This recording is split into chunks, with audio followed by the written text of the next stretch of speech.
আজকে তো হঠাৎ করে বর আমাকে না বলে বাড়ি আসাতে আমি তো বড্ড অবাক হয়ে গেছি, সাথে কিন্তু বড্ড খুশিও হয়েছি। সো হ্যালো এভরিওয়ান, কেমন আছো সবাই? আমি পিয়ালি।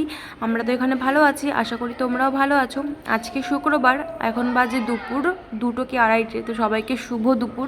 কি সকাল থেকে অনেক কাজকর্ম করেছি, যার জন্য স্নান করতে অনেকটা বেলা হয়ে গেছে। আমি এই কেবলই স্নান করে বাইরে আসলাম, আর এসে দেখছি মাঠে বাচ্চা কাচ্চারা খেলতেও চলে এসেছে এই দুপুরবেলা।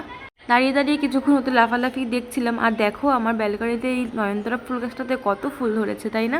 জামা প্যান্ট কাচতে কাচতে যেহেতু অনেকটা ভিজেই গিয়েছিলাম, তো ঘরে এসে না বসেছিলাম, অনেকটা কষ্টও হয়ে গিয়েছিল। তারপরে ভাবলাম বসে না থেকে রান্নাটা করে রেখে স্নান করে নিলেই ভালো হয়, কারণ স্নান করে এসে যদি আবার রান্না করতে যাই তখন ঘেমে এনে একাকার হয়ে যাব। তার জন্য রান্নাটা করে রেখেই স্নান করতে গিয়েছিলাম। ওই একার জন্য একটা তরকারি করেছিলাম, আর একটু ডিম সিদ্ধ, আর ভাত তো সাথে থাকবেই। তারপরে তাড়াতাড়ি ঘরে এসে একটু সিঁদুর টিঁদুর পরে নিয়ে তারপরে খাওয়া দাওয়াটাও করে নিলাম। আর খাওয়া দাওয়া করে আমি একটু শুয়েই ছিলাম, তারপরে হঠাৎ করে দেখি বাইরে থেকে বর ডাকছে। ও আসাতে তো আমি ভীষণ খুশি হয়েছি, আর অবাকও হয়ে গেছি, কারণ তখন তো আসার কথা ওর ছিল না, আর আমাকে বলেও নি যে ও বাড়িতে আসছে। তো যাই হোক, ও এসে স্নান টান করে ফ্রেশ হয়ে নিয়েছে। আর যেহেতু সন্ধে হয়ে গেছিলো, হালকা হালকা খিদেও পেয়ে গিয়েছিল, তার জন্য 3টে ডিম অমলেট করে দিলাম অনেক সবজিপাতি দিয়ে। এটা খেতে কিন্তু বেশ ভালোই লাগে।